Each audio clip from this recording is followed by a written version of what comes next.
Hi hello friends, ನಮಸ್ಕಾರ ಎಲ್ಲರಿಗೂ. ಇವತ್ತಿನ ಈ ಒಂದು ವಿಡಿಯೋದಲ್ಲಿ ನಾನು ರೊಟ್ಟಿ ಮತ್ತು ಚಪಾತಿ, ಅಕ್ಕಿ ರೊಟ್ಟಿ ಇರ್ಬೋದು, ಜೋಳದ ರೊಟ್ಟಿಗೆ ಒಂದು ಪಲ್ಯ ಮಾಡೋದಂತ ಹೇಗೆ ತೋರಿಸ್ತಾ ಇದ್ದೀನಿ. ಅವರೆಕಾಯ್ದಿದ್ದು ಸಿಪ್ಪೆಯನ್ನು ಯೂಸ್ ಮಾಡಿಕೊಂಡು ಪಲ್ಯ ಮಾಡ್ಬೋದು. ಮತ್ತಿಲ್ಲಾಂದರೆ ದಪ್ಪ ಇದ್ದರೆ ಕಾಳು ಸಹ ಹಾಕ್ಕೊಂಡು ಯೂಸ್ ಮಾಡ್ಕೋಬೇಕಾಗ್ತದೆ. ನಾನಿಲ್ಲಿ ಈರುಳ್ಳಿ ಕಟ್ ಮಾಡಿ ಇಟ್ಕೊಂಡಿದ್ದೀನಿ, ಟೊಮೆಟೊ ತಗೊಂಡಿದ್ದೀನಿ, ಅದೇ ರೀತಿ ಕರಿಬೇವನ್ನು ತಗೊಂಡು ಬಾಜಿಯನ್ನು ಮಾಡ್ಕೋತಾ ಇದ್ದೀನಿ.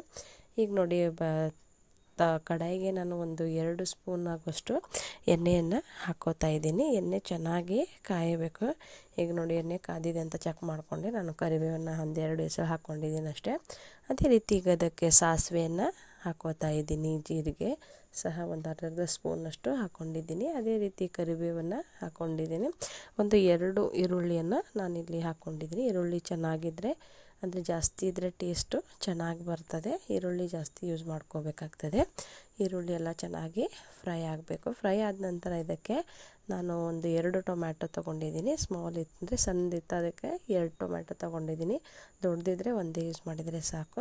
ಅದೇ ರೀತಿ ರುಚಿಗೆ ತಕ್ಕಷ್ಟು ಉಪ್ಪನ್ನು ನಾನಿಲ್ಲಿ ಹಾಕೋತಾ ಇದ್ದೀನಿ. ಅರಿಶಿನ ಪುಡಿ ಹಾಕೋತಾ ಇದ್ದೀನಿ. ಉಪ್ಪು ನೋಡ್ಕೊಂಡ್ಬಿಟ್ಟು, ಅಂದರೆ ಅವರೆಕಾಯಿ ಹಾಕಿದ ನಂತರ ನೀವು ಟೇಸ್ಟ್ ಮಾಡ್ಕೊಂಡ ನಂತರ ಆ್ಯಡ್ ಮಾಡ್ಕೋಬೋದು ಉಪ್ಪು ಸಹ. ಅದೇ ರೀತಿ ಇದಕ್ಕೆ ನೋಡಿ, ನಾನು ಧನಿಯಾ ಅಂದರೆ ಕೊತ್ತಂಬರಿ ಕಾಳು ಪೌಡ್ರು ಮತ್ತು ಜೀರಿಗೆ ಪೌಡ್ರನ್ನು ಇದಕ್ಕೆ ಹಾಕೋತಾ ಇದ್ದೀನಿ. ಒಂದು ಅರ್ಧ ಸ್ಪೂನ್ ಆಗುವಷ್ಟು ನಾನಿಲ್ಲಿ ಯೂಸ್ ಮಾಡ್ಕೊಂಡಿದ್ದೀನಿ. ಎಲ್ಲ ಚೆನ್ನಾಗಿ ಎಣ್ಣೆಯಲ್ಲಿ ಫ್ರೈ ಮಾಡ್ಕೋಬೇಕಾಗ್ತದೆ. ಫ್ಲೇಮನ್ನು ಕಡಿಮೆ ಇಟ್ಕೋಬೇಕು.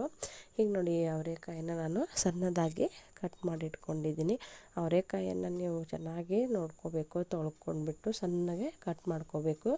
ಮಧ್ಯಕ್ಕೆ ಬಿಡಿಸ್ಬಿಟ್ಟು, ಅಂದರೆ ಓಪನ್ ಮಾಡಿ ನೋಡಬೇಕು ಹುಳ ಇದೆ ಇಲ್ಲ ಅಂತ ಚೆಕ್ ಮಾಡ್ಕೊಂಡ ನಂತರ ಸಣ್ಣಗೆ ಕಟ್ ಮಾಡ್ಕೋಬೇಕು. ಅದೇ ರೀತಿ ಚೆನ್ನಾಗಿ ನೀರಲ್ಲಿ ತೊಳ್ಕೋಬೇಕಾಗ್ತದೆ. ಯಾಕಂದರೆ ಏನಾದರೂ ಔಷಧಿ ಅದು ಹೊಡೆದಿದ್ರೆ ಮಾಡಿರ್ತಾರೆ. ಅದಕ್ಕೆ ಚೆನ್ನಾಗಿ ನೀರಲ್ಲಿ 2-3 ಸರ್ತಿ ತೊಳ್ಕೋಬೇಕು.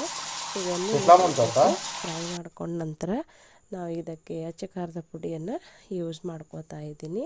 ಇದಕ್ಕೆ ಬೇಕಿದ್ದರೆ ನೀವು ಗರಂ ಮಸಾಲ ಸಹ ಹಾಕ್ಕೋಬೋದು. ಬಟ್ ನಾನಿಲ್ಲಿ ಎಲ್ಲ ಮಸಾಲೆದಲ್ಲಿ ಇರ್ತದಲ್ಲ, ಖಾರ ಮಸಾಲೆದಲ್ಲಿ, ಅದನ್ನು ನಾನಿಲ್ಲಿ ಯೂಸ್ ಮಾಡ್ತಾಯಿದ್ದೀನಿ.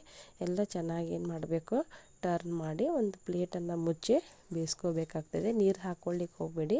ಇದೇ ರೀತಿ ಉದುರಾಗಿದ್ದರೆ ಇದು ಅವರೆಕಾಯಿ ಪಲ್ಯ ಚೆನ್ನಾಗಿರ್ತದೆ, ತುಂಬ ಟೇಸ್ಟಿಯಾಗಿರ್ತದೆ.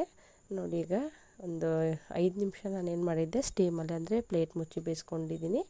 ನೋಡಿ, ಬೆಂದಿದ್ದಿಲ್ಲ ಅಂತ ಚೆಕ್ ಮಾಡ್ಕೋಬೇಕು. ಈ ರೀತಿಯಾಗಿ ಲೈಟಾಗಿ ಕಟ್ ಆದರೆ ಸಾಕು, ಬಾಜಿ ಬೆಂದಿದೆ ಅಂತ ಅರ್ಥ. ನೋಡಿ, ಈಗ ಬಿಸಿ ಬಿಸಿಯಾಗಿ ರೊಟ್ಟಿ ಜೊತೆಗೆ ಸರ್ವ್ ಮಾಡಲಿಕ್ಕೆ ರೆಡಿಯಾಗಿದೆ. Thank you.